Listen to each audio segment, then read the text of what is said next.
So a little while ago, I had a Prismatic Warlock build video go up on the channel, and I find it pretty fun. It utilized Vestors of Radius, so we had kind of an offense build with some defense built into that. But some of the comments did suggest that I should try out Necrotic Grips and Syntheseps on the exotic class item. The only problem was, my luck sucks and I didn't have that. But now, I do. So now I want to try out this build instead, hence we're going to do Infinite Poison Jolts. So as I mentioned, our exotic class item for this build is going to be Syntheseps plus Necrotic Grips. Essentially, Syntho is going to crank our melee damage through the roof when we're surrounded, which will be all the time. And then Necrotic Grips, anytime that I do hit my melee and something doesn't happen to die from the Lightning Jolt melee itself, then Necrotic Grips will activate and start poisoning enemies around me, and eventually those will perish as well. And on top of that, once I do kill something with Necrotics, if anything else spawns after that, the poison spreads to them as well. So let's talk about the build. First is our super. Why did I pick Stormcaller and not the others? Well, first up, Winter's Wrath just sucks. It is by far the worst super on Prismatic Warlock, in my opinion.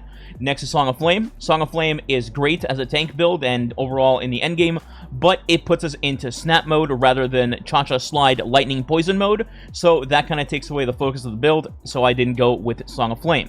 Then Nova Bomb and Needle Storm, those are basically more single target DPS nukes for bosses. Yeah, Threadlings can split off, and then Nova Bomb clusters can split off and kill a couple of things, but they're not going to kill entire waves in entire rooms. But Stormcaller, while not being the best super in the world, can do just that. You can pop it, do a little jolt on the main pop, and then clear trash mobs and orange bars in the room pretty effectively while your super is canceling out, and it's also giving you time to recharge your melees for this build. Next are our aspects. As I alluded to earlier with the Cha-Cha Slide, we have Lightning Surge as our first aspect, so we can go in and slide with our Jolts and poison our enemies in the waves. And then we have Feed the Void in the second slot, pretty self-explanatory. We want Devour to heal us as we're doing all of these ability kills. Now, I will say you could slot out Feed the Void for something like Helion to give you that 6th fragment down below instead of 5, but then you do lose out on your on-demand health regeneration and grenade regen, so it's kind of a toss-up in player preference. Moving along to our abilities, specifically the melee and grenade. For the melee, I went with Arcane Needle for two main reasons. Number one, you get 3 melee charges because of using Arcane Needle, which means 3 slides if you happen to have all the charges full.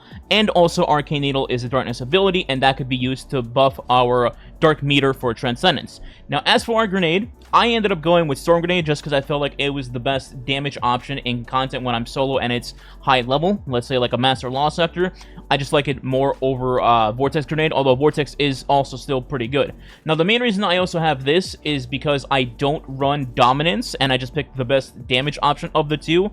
Technically, you could run Dominance, and that way your grenades can jolt, or your Vortex Grenade could weaken. That's totally up to you, but I personally didn't go with Dominance because of the way I built my build around my weapons, which I'll get into in a second. Now on to fragments. We have 5 here, although you could have 6 if you slot out Feed the Void like I mentioned. So we're going to start left to right, and we'll mention 6 total. The first one is going to be Facet of Protection, because when you're surrounded, you get more damage resist, so as you're doing your melees, you're also getting more DR and helping you survive. Also, this plays into the artifact as well, when we get to that later.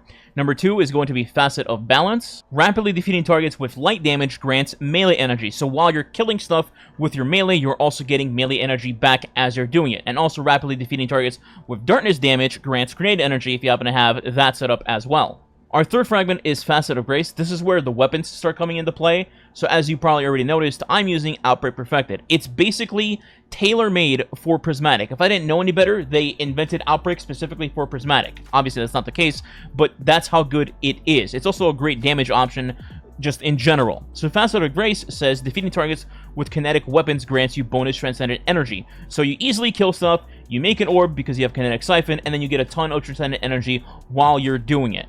Number 4 is going to be Facet of Sacrifice. While you have an Arc Solar or Void debuff, Ability Final Blows will grant you Darkness Transcendent Energy. The way we have this set up, this works perfectly, as in our artifact that I'll show you in a second, we easily get 2 light buffs in a second, and then this procs instantly giving us Darkness Energy. Number 5 is going to be Facet of Purpose, which also ties in with our previous fragment. Picking up an Orb of Power grants either Amplified, Restoration, Frost Armor, Woven Mail, or an Overshield based on the damage type of your equipped super. So that's another reason why I went with Stormcaller, because when I get a kill and pick up an orb from any of my melees, I'm Arc, so therefore I instantly get Amplified. When I get Amplified, thanks to our artifact, we get even more damage resist. So that's another reason why Stormcaller was picked. Now, if you don't choose to go with Feed the Void, our 6th fragment slot should go to either Facet of Dominance, which will make your Void Grenades Weaken Grenades, or your Arc Grenades Jolt Grenades, or if you don't want to go with Dominance and you still want Baby Devour while you got rid of it for a 6th fragment slot, you could go with Facet of Blessing, which is melee final blows start health regeneration, and then while you're Transcendent, melee final blows start health regen for you and your nearby allies. Now, we're going to get into mods in a second, but I just want to explain the gameplay loop for this build. So first thing you want to do is try to make an Orb of Power. You could do this through your abilities, or you could do it just by getting 2 kills with Outbreak while you're building your Transcendent meter. Once you have an Orb of Power on the ground and you pick that up, you will instantly then become Radiant and Amplified. This gives us damage resist, and it also gives us bonus weapon damage, in this case for Outbreak, to do more damage while you're shredding through everything and building your Transcendent meter. Now, while all this is happening, your Facet of Grace and Facet of Sacrifice are also proccing, because that Orb of Power gave you a light buff, Amp or Radiant in this case, so then anytime you do an ability kill from there on, you're building Darkness Energy. And if you're using Outbreak in this situation, then Facet of Grace is proccing and giving you Transcendent Energy in general because of Outbreak. So you're having a 2-for-1 basically just off of 1 Orb of Power. And anytime you slide into enemies and get a multi-kill, your Facet of Balance will activate to give you some melee energy back while you're doing your melee. And then as you're sliding into those enemies, Facet of Protection is already procced, giving you extra damage resist on top of the amplified damage resist we already have. Now here's the artifact screen for the mods that I've been referring to. We're talking about the square right here specifically in these 4, in column 4 and 5. So the first is Radiant Orbs. When you're on a Solar or Prismatic subclass, picking up an Orb of Power makes you Radiant. And then Galvanic Armor, while you're on a Arc or Prismatic subclass, incoming damage is reduced when you're Amplified. And remember, with Facet of Purpose, when we get that first initial orb, we're instantly Amplified and Radiant, so both of these are already proccing out the gate.